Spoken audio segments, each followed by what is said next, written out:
Assalamualaikum warahmatullahi wabarakatuh. Selamat sore pemirsa di TV dimanapun Anda berada. Kabar baik, bahagia tentunya ya saya berharap untuk sore hari ini. Senang sekali saya Erina Kusulita dapat menyapa Anda dalam program Dialog Khusus. Dan kali ini kerjasama di TV dengan Dinas Pekerjaan Umum, Perumahan dan Energi Sumber Daya Mineral Daerah Istimewa Yogyakarta. Ya, senang sekali karena hari ini kita akan berbincang-bincang tentang upaya penanganan rumah tidak layak huni melalui APBN dan APBD Daerah Istimewa Yogyakarta. Tentunya kita semua ingin tahu dong ya, ingin tahu tentang informasi bagaimana upaya penanganan rumah tidak layak huni di Daerah Istimewa Yogyakarta melalui mekanisme BSPS. Apa itu BSPS? Yaitu Bantuan Stimulan Perumahan Swadaya. Kemudian juga ada peningkatan kualitas rumah tidak layak huni dan juga ada pembangunan baru rumah layak huni.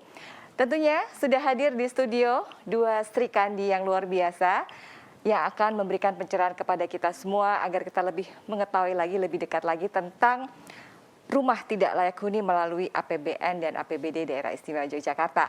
Langsung saja ya, beliau ini adalah Kepala Seksi Pelaksanaan Wilayah 2 Balai Pelaksanaan Penyediaan Perumahan Jawa 3, yaitu Ibu Envi Diana Dewi STMUP.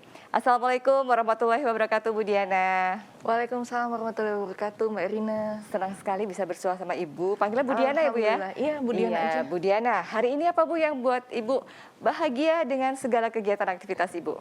Yang seru hari ini tadi saya Zoom dengan World Bank. Iya. Itu jadi serunya adalah karena saya bisa latihan bahasa Inggris. Waduh, ini Udah sesuatu lama banget latihan ya. bahasa Inggris. Dan ini juga terkait dengan BSPS yang akan kita bahas hari ini. Jadi World Bank itu juga termasuk salah satu tempat kami di BSPS.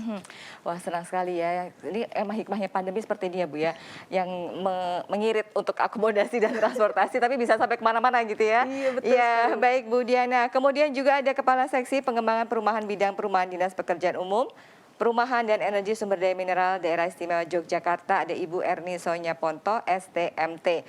Assalamualaikum Bu Erni. Waalaikumsalam warahmatullahi wabarakatuh. Gimana Bu kabar hari ini? Alhamdulillah sehat. Iya, ini hari ini full ya, sudah aktivitas WFO ya, Udah full. full Nah, WFO. apa Bu yang menantang dari aktivitas hari ini?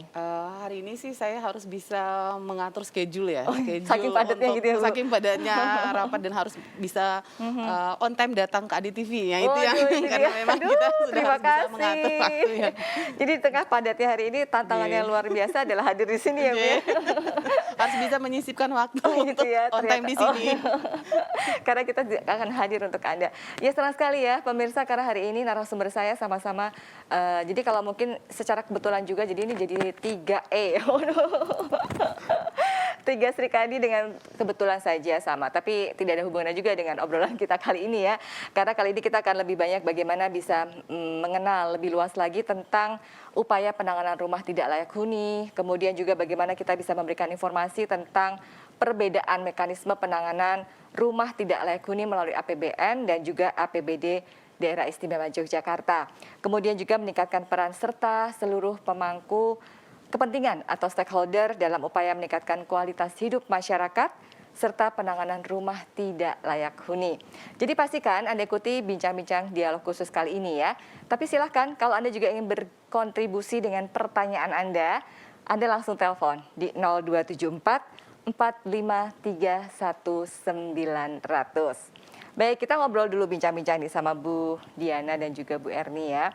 Bu Diana, ini tentang penanganan rumah tidak layak huni gitu ya.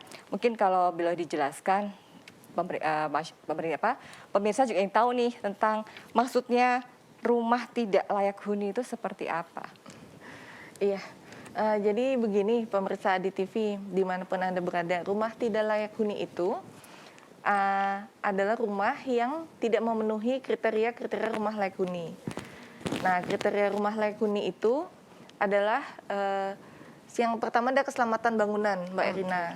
Keselamatan bangunan ini terdiri dari struktur dan non-struktur. Kemudian ada aspek kesehatan. Kesehatan ini ada di pencahayaan, penghawaan, air bersih, dan sanitasi.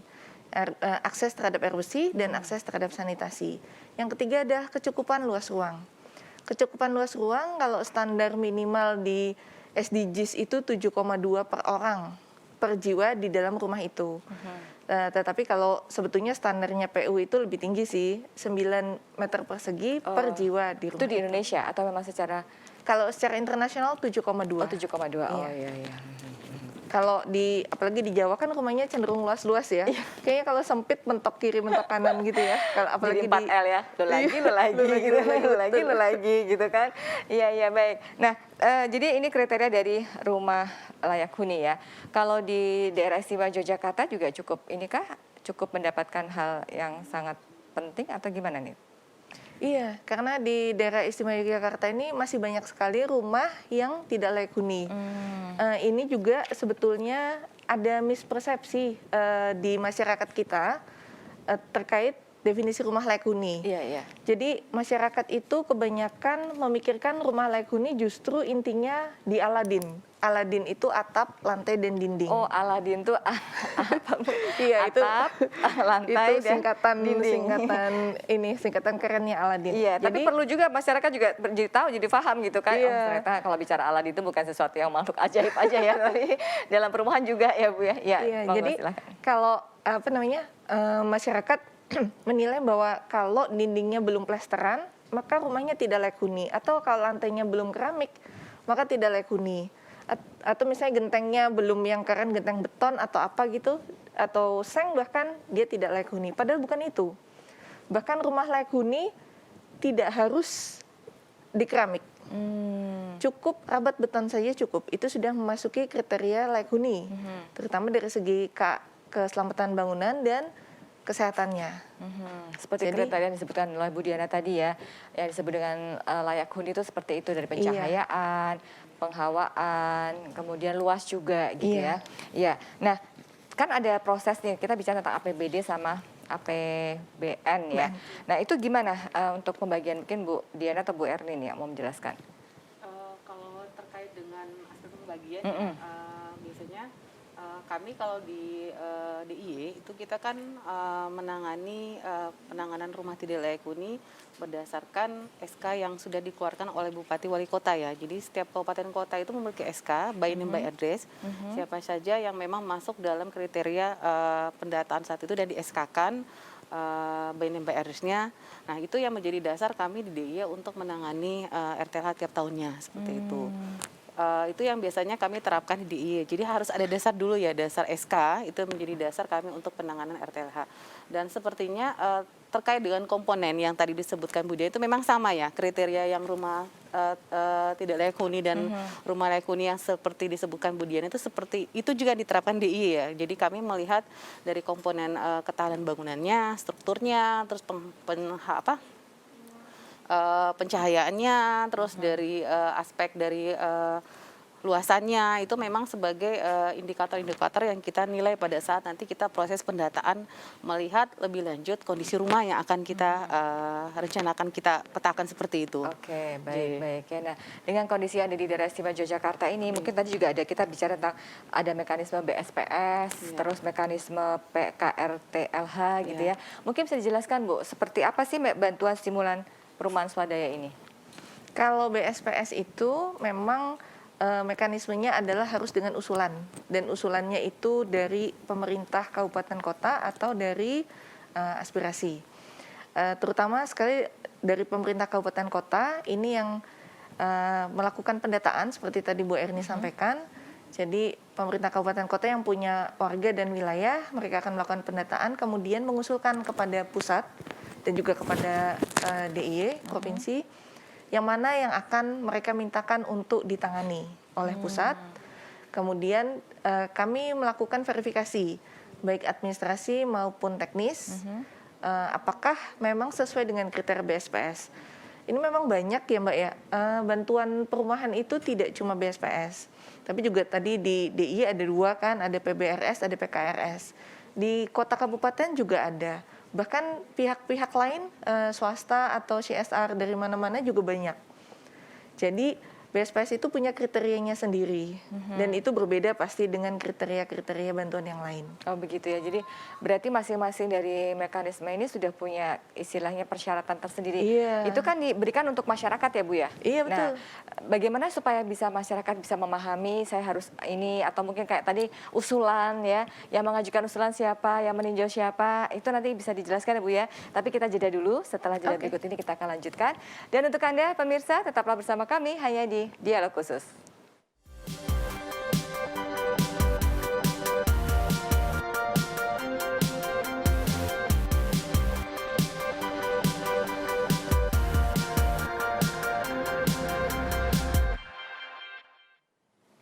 Terima kasih pemirsa di TV dimanapun Anda berada, Anda masih simak terus perbincangan kami di Dialog Khusus kali ini.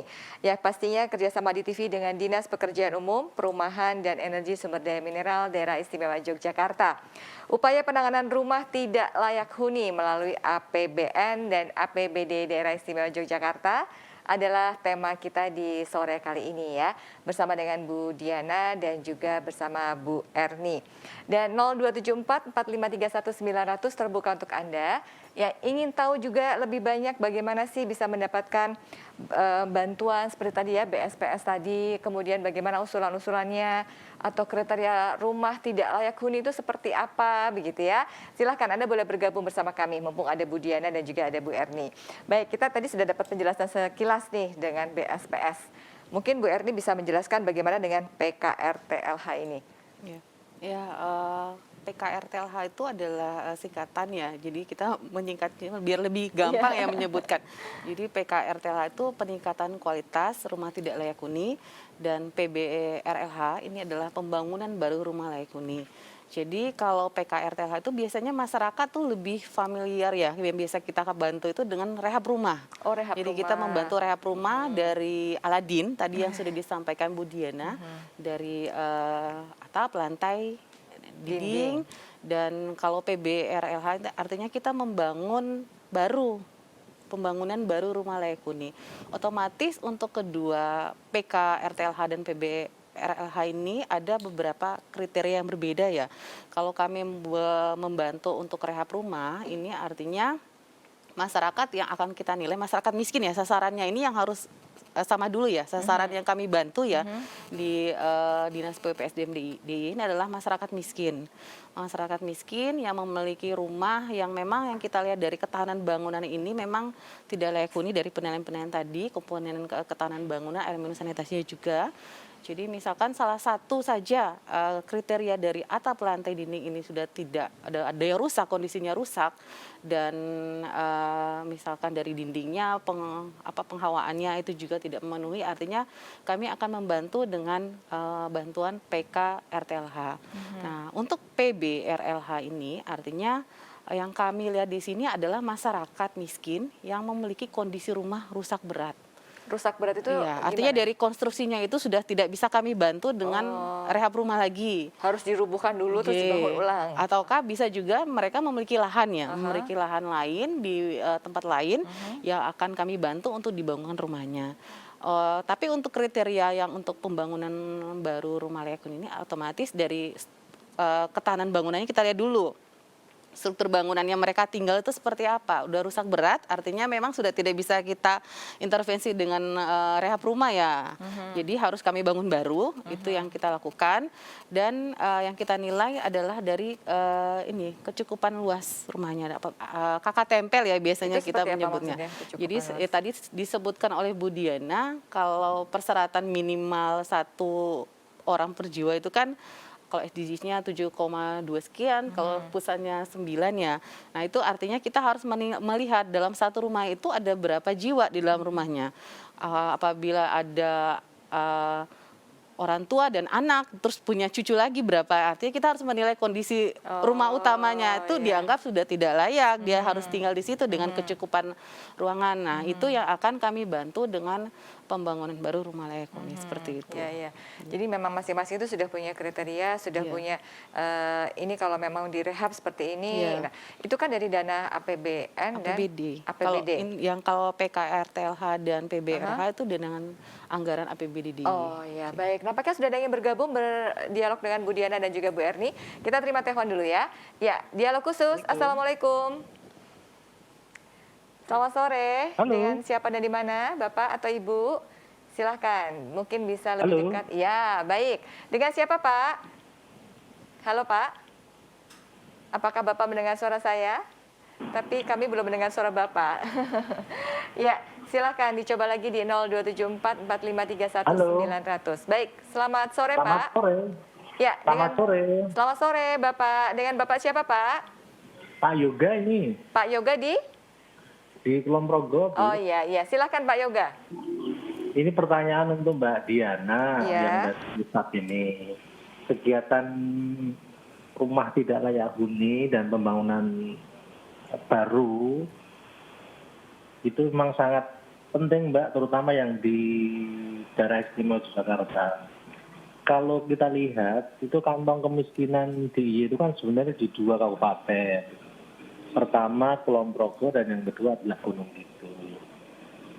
Kalau kemudian kami dari masyarakat biasa itu mau mengakses kegiatan yang dari pusat ini, apakah prosesnya itu harus diusulkan kabupaten atau ada jalan pintas yang itu menjadi katakanlah kami dari warga katakanlah langsung ke pusat begitu, apakah ada gitu. Ya. Baik. Yang itu kemudian bisa saya kira menjembatani birokrasi yang mungkin kalau kami hanya sekedar masyarakat biasa, tentu nanti juga menurut saya juga lambat begitu. Ya. Mungkin itu, Bu. Terus, Iya, baik. Sudah tertangkap ya Bu Diana ya? Sudah ya? Iya, Ya, baik. Terima kasih banyak Betul. Pak Yoga, Nje. Monggo-monggo. Monggo silakan Bu Diana. Baik, Pak Yoga, terima kasih sekali atas pertanyaannya. Jadi memang bantuan ini memang langsung untuk masyarakat, tetapi mekanismenya kalau untuk BSPS memang harus diusulkan, Pak. Jadi usulan itu bisa melalui 2 cara. Yang pertama adalah pasti di Kabupaten Kulon Progo misalnya tempat Bapak ini ada pendataan. Mungkin pendataannya ini melalui mungkin pemangku wilayah desa, kelurahan atau RT RW yang kemudian datanya akan di-SK-kan untuk masuk ke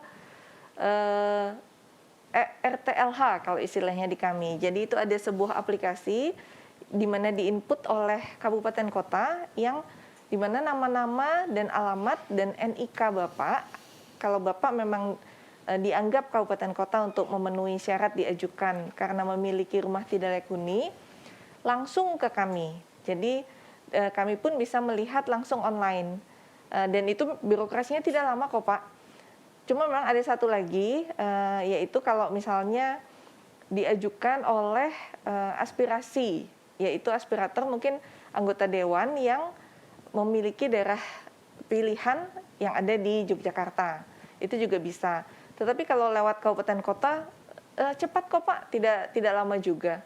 Dan itu juga database itu akan terhubung juga ya dengan kabupaten kota. SK itu juga dipakai juga oleh Bu Erni juga. Jadi siapapun dari kami nanti bisa membantunya. Tergantung apakah RTLH Bapak masuk ke kriteria BSPS atau kriteria PK atau PBRLH-nya Bu Erni, gitu ceritanya. Berarti tetap dari masyarakat dengan segala tadi ya aplikasi yang sudah disampaikan lewat bisa mengajukan, tapi nanti yang memilah-milah dari dinas gitu ya? Atau gimana? Dari kami akan memverifikasi. Oh, memverifikasi. Iya, Jadi iya. kabupaten yang tetap akan mengajukan, kabupaten itu sebetulnya harusnya sudah bisa memilah sendiri Bu. Jadi yang mana yang untuk diajukan provinsi, yang mana yang diajukan ke kementerian. Oh iya gitu ya langsung. Jadi terus kalau kayak sebagai masyarakat tadi mungkin ada yang beberapa yang mengerti tentang birokrasi, harus bagaimana prosedurnya. Kalau enggak paling mudah kemana? Itu paling mudah kasarannya kalau masyarakat ada yang ingin sudah merasa rumahnya tidak layak huni tapi kok nggak ada yang ngeh gitu, atau mungkin dari pemerintah kabupaten atau kota gitu nggak sampai ke situ gitu. Itu gimana? Paling mudah ke lurah atau ke RT RW karena jaringan kita sudah sampai ke RT RW. Oke, berarti ke RT RW, ke lurah Iya. itu ya. Mungkin juga untuk Anda pemirsa yang saat ini juga merasakan bagaimana rumah tidak layak huni seperti tadi kriteria yang disampaikan oleh Bu Diana dan juga Bu Erni, itu ternyata kita harus mengajukan juga ke RT dan lurah, gitu ya. Ya, baik. Terima kasih ya untuk Pak Yoga. Silakan untuk Anda yang ingin bertanya lagi atau berinteraksi bersama Bu Diana dan Bu Erni di 02744531900 terkait dengan tema kita, bagaimana upaya penanganan rumah tidak layak huni melalui APBN dan APBD Daerah Istimewa Yogyakarta. Baik, kita lanjutkan lagi ya Bu ya. Ternyata kalau kita bicara soal rumah tidak layak huni, kemudian bagaimana merehab dan membangun tuh ada banyak yang belum kita ketahui ya. Mungkin kalau Bu Diana dan juga Bu Erni kan selalu berkecimpung itu. Tapi dari tahun ke tahun Ibu, perkembangan rumah tidak layak huni yang tadi ada yang direhab kemudian dibangun itu seperti apa ya? Artinya dari tahun ke tahun progresnya apakah semakin berkurang atau semakin banyak ya? Semakin bertambah. Oh, semakin Bu. bertambah. Jadi kan kalau kami ya, pendataannya kami itu kan berdasarkan SK di tahun 2016 ya. Otomatis kan by name by address itu sudah jelas 25.000 sekian, 25.578 by name by address yang menjadi dasar kami menangani RTLH 5 tahun RPJMD kami. Nah, pada saat itu tidak terdata, otomatis kan akan ada penambahan ya, sehingga pada saat nanti ini RPJMD kami berakhir di 2022, itu kami sudah mendorong semua kabupaten kota untuk mereview kembali SK-nya, mendata benar-benar lokasi mereka, masyarakat di sana yang memang sangat membutuhkan untuk dimasukkan dalam SK Bupati atau Wali Kota, dan itu nanti akan menjadi dasar, biasanya dasar itu akan dipakai Bu, dipakai bukan cuma kami di DI aja, digunakan oleh pemerintah kabupaten kota dan dari pusat juga Bu Diana, dasar SK itu yang kami gunakan bersama. Jadi akan kita keroyok bareng Bu. Jadi tidak sendiri-sendiri. Jadi apa yang dilakukan Pemda DIY kabupaten kota pusat di situ, artinya kita berupaya untuk mengurangi rumah tidak layak di DIY sesuai dengan baseline yang memang waktu itu didata seperti itu. Begitu. Jadi berdasarkan data ya. Iya. Tapi kan setiap tahun tuh selalu ada data-data. Nah, kan ada perubahan juga. Ini sudah biasanya dalam satu periode tadi itu rumah yang direhab, rumah yang dibangun itu berdasarkan ada target khusus atau berdasarkan budget yang ada? Kalau kami di DIY memang ada target RPJMD itu ada. Oh, kan, Bu. target. Jadi setiap tahun itu kami menangani 4.000 unit. 4.000 unit ini adalah akumulasi yang dilakukan penanganan oleh APBD DIY pusat dari BSPS dan juga dari kabupaten kota serta CSR. Jadi yang akan kami mulai optimalkan di sini adalah bagaimana CSR itu ikut terlibat di sini. Karena memang kondisi pandemi ini kan tidak semua CSR itu akan mereka ikut terlibat ya. Nah, mungkin nanti setelah pandemi selesai ini mungkin kami akan mulai mendorong program-program untuk penanganan RTH dengan program CSR. Jadi karena Bu Ernda bilang masa pandemi nih ya, ini mungkin agak sedikit berbeda warnanya Bu Diana ya. Nah, di masa pandemi ini seperti ini kita sudah hampir 2 tahun gitu ya. Mungkin dengan segala program-program yang kemarin-kemarin tertunda atau mungkin ini selama pandemi seperti apa Bu Diana untuk tadi? Kalau BSPS tetap jalan Tetap sih, Mbak. jalan? Dan tapi memang kita merubah. Jadi tahun ini kalau tahun-tahun sebelumnya ada beda yang khas sekali ya antara program kita berdua itu adalah pada kelompok yang kami sasar. Oh, jadi apa? Kelompok yang disasar Jadi, apa? nilai penghasilan yang disasar. Kalau Bu Erni dengan RK dan PB-nya itu, PK dan PB akan menyasar kelompok paling bawah. Miskin. Kelompok yang paling bawah itu masyarakat artinya yang paling miskin. sangat miskin. Iya. Nah, sementara kami menyasar yang mampu berswadaya. Oh. Nah, kemampuan swadaya ini tentunya kan penghasilannya ada gitu ya. Maksudnya ada dan mungkin kalau bisa mungkin punya tabungan atau mungkin punya sesuatu misalnya sapi atau pohon yang bisa dijual. Tetapi karena dampak pandemi ini, Pak Menteri itu sudah mengarahkan agar tahun ini tidak lagi berfokus hanya kepada yang mampu swadaya.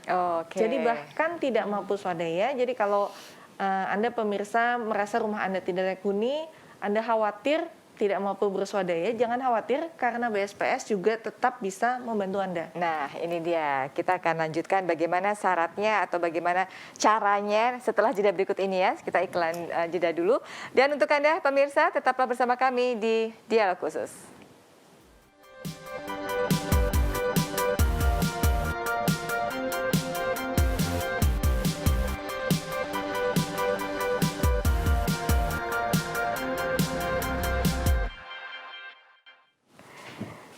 sekali pemirsa dimanapun Anda berada, Anda masih menyimak obrolan kami di dialog khusus kali ini.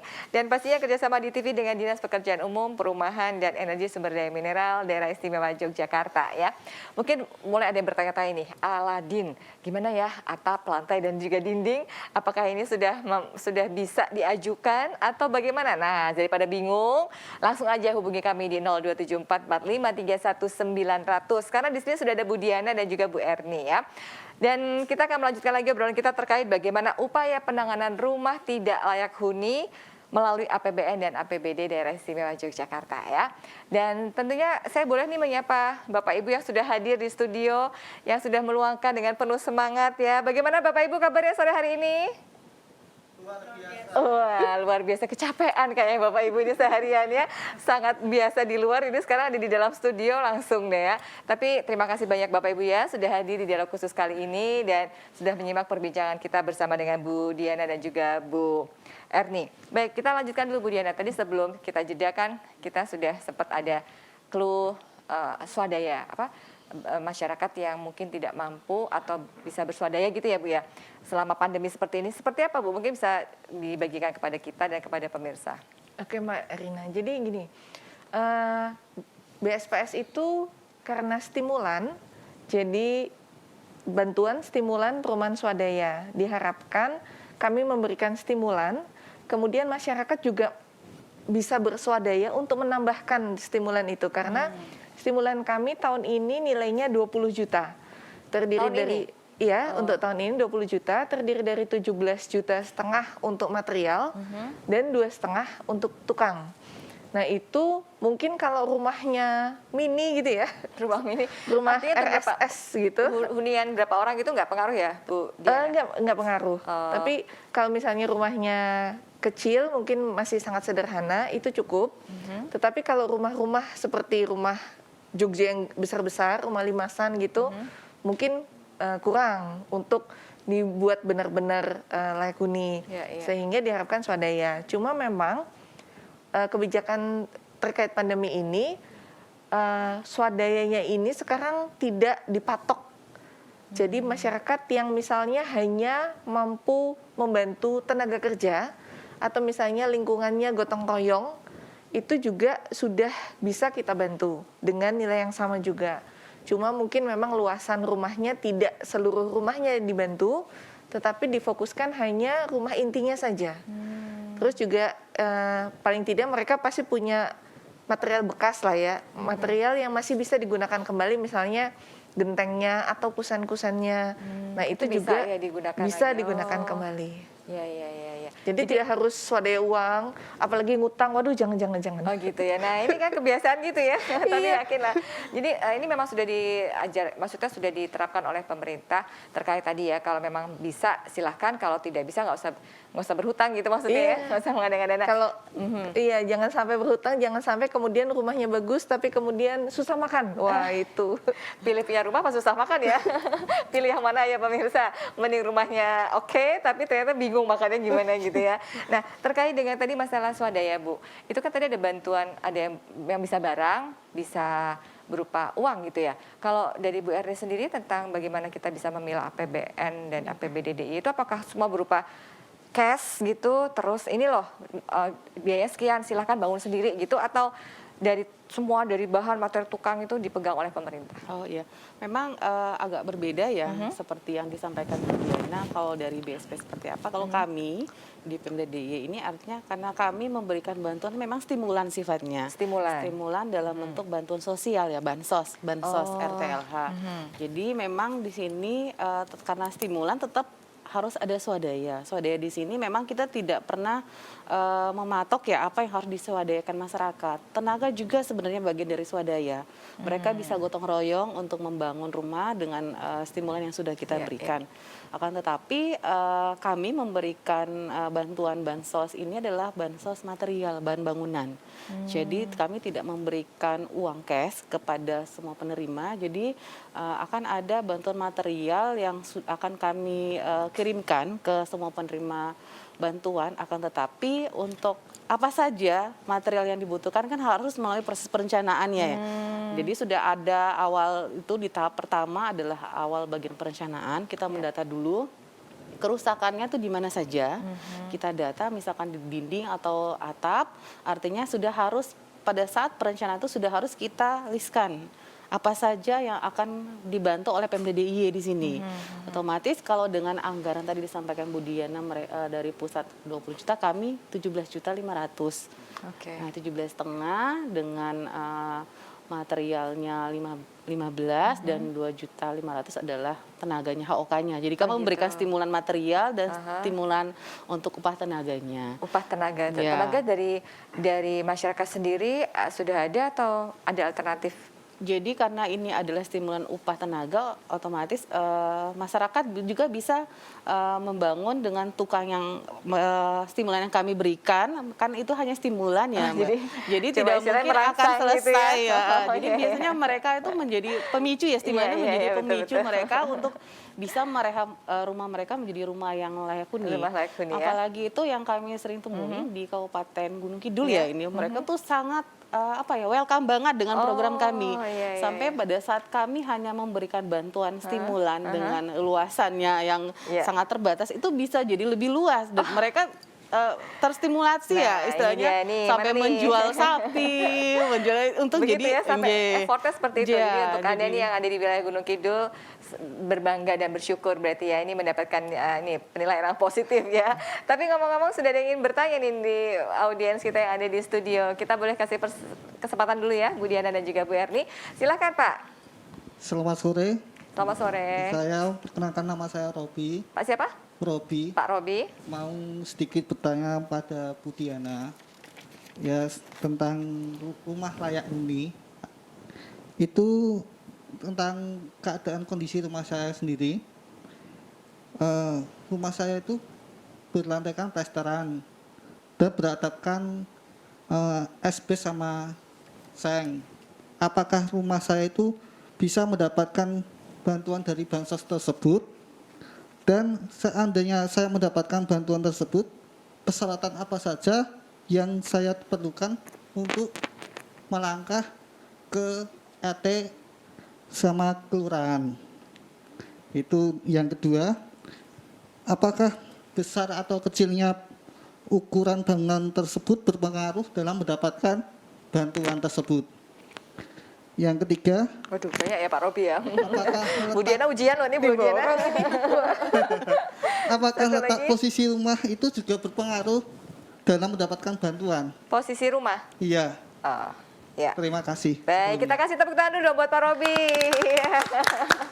Baik, langsung saja Bu Diana monggo. Oke, nanti mungkin juga sama Bu Erni Iya, ya, boleh saling dilengkapi karena juga, pasti nggak apa-apa. ini sangat terkait dan saling melengkapi.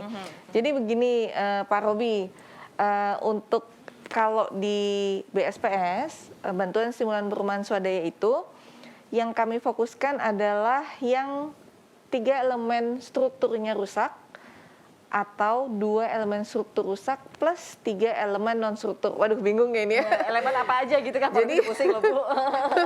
Jadi bila misalnya rumah Pak Robi ini belum punya sloof gitu, beton bertulang yang ada di bagian bawah, kemudian kolom yang berdiri tegak, kemudian ring balk yang balok memutar di bawah kuda-kuda, di bawah atap, itu kalau belum ada itu langsung layak mendapatkan BSPS. Tetapi kalau tadi yang Bapak sampaikan itu adalah lantai, kemudian atap dan dinding, nah itu mungkin lebih pas ke bansosnya Mbak Erni di PK. RTLH itu lebih memang menyasar ke Aladin. Nah di situ kami berbagi. Berbagi siapa yang akan dibantu di pusat, siapa yang akan dibantu di DIY. Oke Bu Erni bisa menambahkan. Ya benar tadi sudah disampaikan Bu Diana ya. Jadi kalau kami ya di DIY ini kami melihat salah satu dua komponen penilaian itu sudah apabila kondisinya sudah rusak, misalkan dari batakonya sudah mulai ada yang kita lihat rusak, dari atapnya misalnya gentengnya sudah rusak-rusak, itu sebenarnya bisa kami bantu dengan PK rehab rumah ini, PK RTLH seperti Berarti itu. Pak Robi tinggal mengajukan kemana ya, Ya. RT RW? Jadi kalau kami karena ini mekanismenya melalui bansos, otomatis harus ada proposal ya. Proposal ini monggo untuk bisa disampaikan melalui kelurahan. Jadi kelurahan itu nanti mereka biasanya akan mengajukan ke gubernur, ceki kepala dinas PUPSM DIY, nanti disampaikan permohonan bantuan untuk apa yang ingin dibantu, misalkan peningkatan kualitas rumah tidak layak huni atau PBRLH. Nanti di situ dilampirkan by name by address yang ingin dibantu dengan data nama NIK-nya, sekaligus mungkin dengan data pelengkap, misalkan KTP-nya, KK-nya, dan kondisi rumah. Nah itu nanti akan kami rekap di dalam data kami. Nanti pada saat kami mulai ada proses perencanaan, itu akan kami data. Kami melihat kembali apakah dari sisi administrasi dan teknisnya ini memenuhi persyaratan yang kami atur sesuai dengan apa yang akan kami bantu seperti itu. Ya, jadi harus ada proposal gitu Iya, ya. karena bansos Proposalnya harus ada perorangan proposal. atau dibantu oleh Proposal bisa melalui kelurahan, nanti kelurahan nanti yang akan merekap siapa saja. Makanya tadi disampaikan Bu Diana juga ya, harus ada dari pihak kelurahan yang mengajukan. Ya, biasanya yang saya alami ya selama ini pihak kelurahan itu sangat semangat sekali mendata. Ya kami itu di bidang perumahan itu sering sekali didatangi oleh pihak kelurahan ya. Untuk membawa proposal-proposal yang berisi by address. Akan tetapi karena keterbatasan anggaran kami juga, artinya tidak semua bisa kami alokasikan ke sana. Itu siapa Bu yang kan kalau misalnya kayak kita antri itu kan urut siapa yang duluan dikasih gitu kan. Nah kalau ini seperti bagaimana, saking banyaknya seluruh kelurahan di daerah istimewa Yogyakarta mengajukan proposal, itu gimana cara memilihnya Bu? Mungkin juga pemirsa juga, iya ya saya mengajukan proposal dari kemarin-kemarin mungkin belum direspon atau gimana nih Bu Erni? Iya, jadi biasanya kan kami melihat usulan ini kan memang harus berjenjang ya. Dari desa sampai mungkin akan dibahas sampai ke musrembang seperti itu. Jadi di sini memang kami selalu melihat lokasi-lokasi mana kabupaten, kan biasanya kita sering koordinasi. Ini adalah bagian lokasi yang memang sangat penting untuk harus segera ditangani. Jadi kami tidak langsung menurunkan program di sini gitu. Tetap kita harus koordinasi dengan kabupaten kota yang punya wilayah. Nah, kabupaten kota artinya mereka sudah memperoleh data dari seluruh kelurahan. Mana-mana saja yang harus segera dibantu seperti itu. Ya, baik, jadi harus sering berkoordinasi, begitu juga dengan pusat. Berkoordinasi. Jadi sering-sering siaran di dialog khusus kalau gitu ya. Saya sering ketemu Bu Diana nih lah, telepon ya Bu kalau nggak ada telepon. Dan untuk Anda pemirsa, pasti kita akan masih berbincang lagi bagaimana upaya penanganan rumah tidak layak huni bersama Bu Diana dan juga Bu Erni. Jadi tetaplah bersama kami di Dialog Khusus.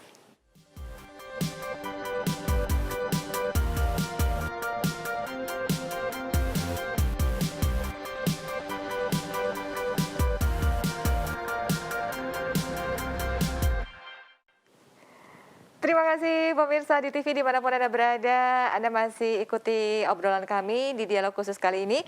Kerjasama di TV dengan Dinas Pekerjaan Umum, Perumahan dan Energi Sumber Daya Mineral Daerah Istimewa Yogyakarta ya. Saya masih bersama dengan Bu Diana dan juga Bu Erni.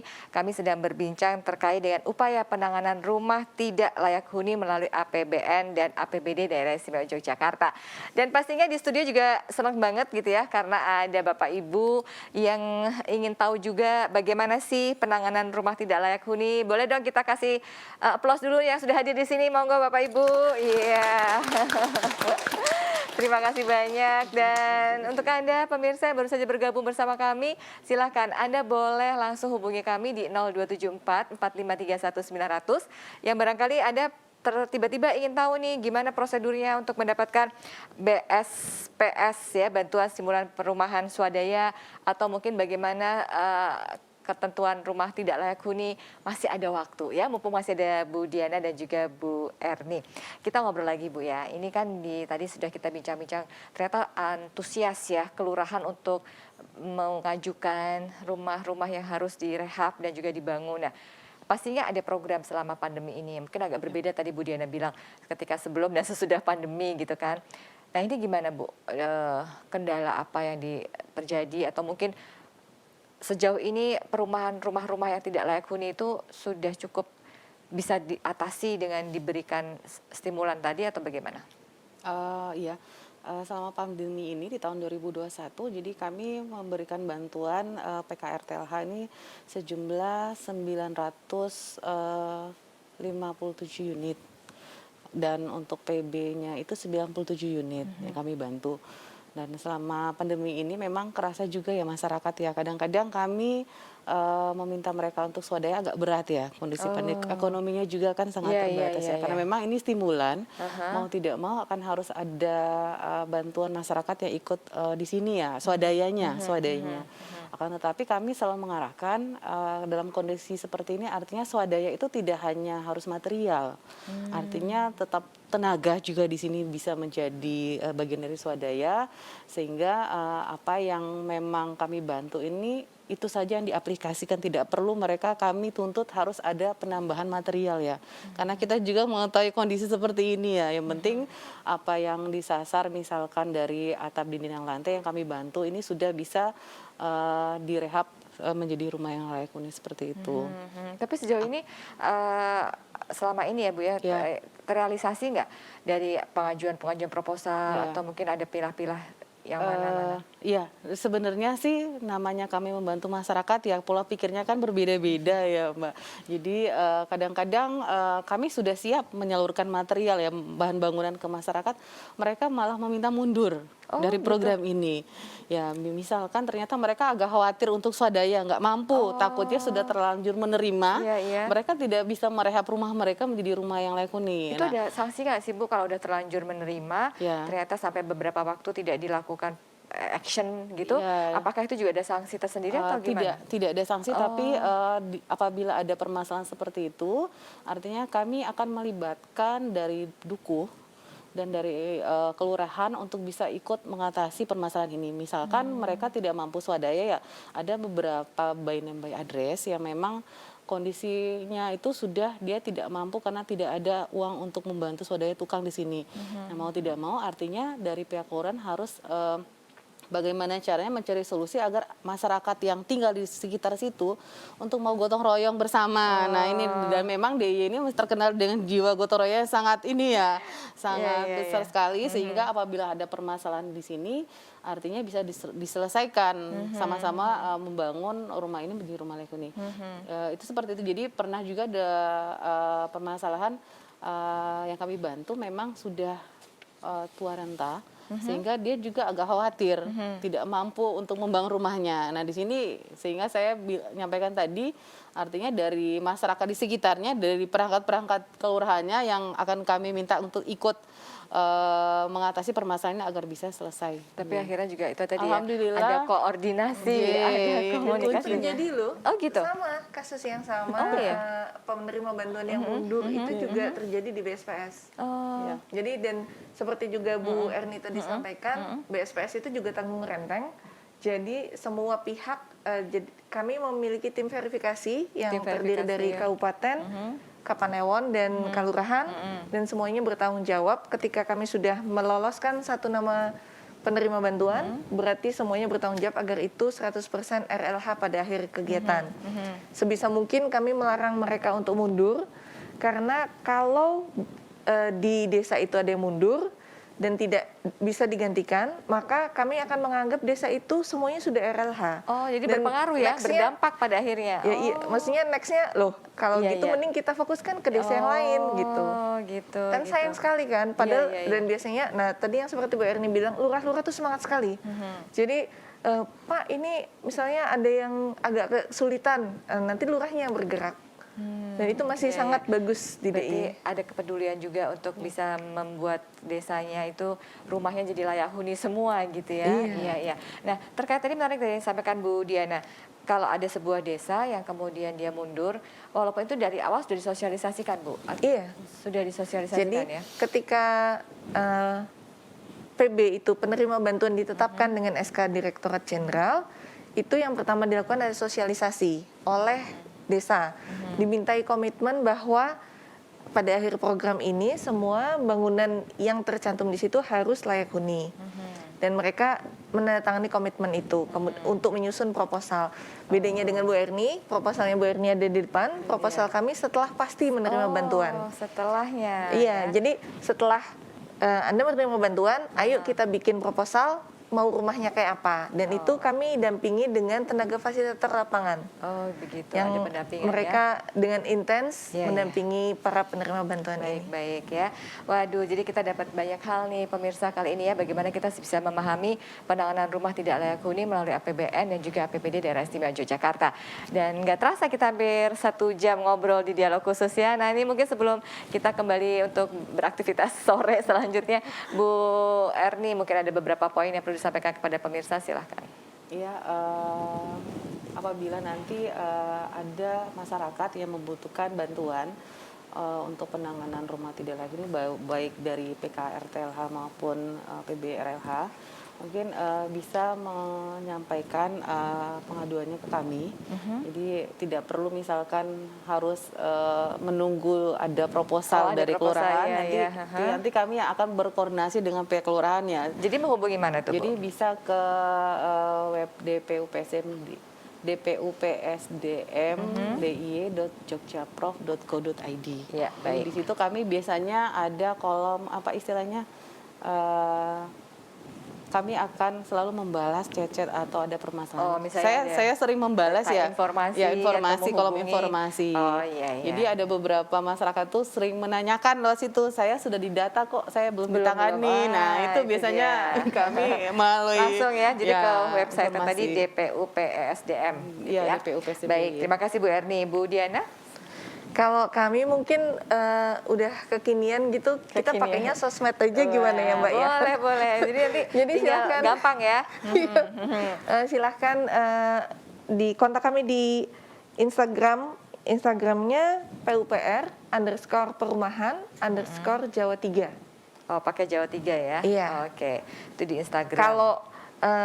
Kalau lurah-lurah biasanya itu sudah koordinasinya sudah langsung. Jadi rata-rata lurah-lurah yang sudah menerima bantuan, sudah pernah menerima bantuan itu tahu nomor saya semua.